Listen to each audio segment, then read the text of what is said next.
How to add Affirm virtual card to your Apple Wallet. Step 1. Open your Affirm app and sign in. If you don't have one, download it from the App Store or Google Play and then complete the quick steps.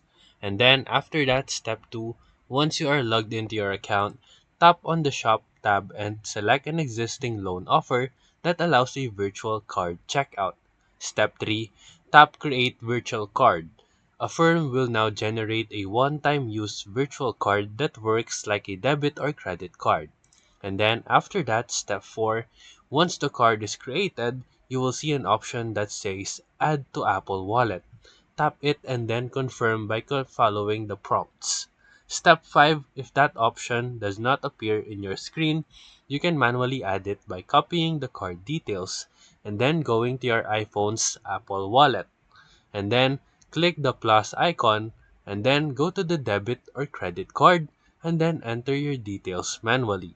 Step 6. After the card is added, you can use it at the checkout anywhere with Apple Pay is accepted, both in store and online.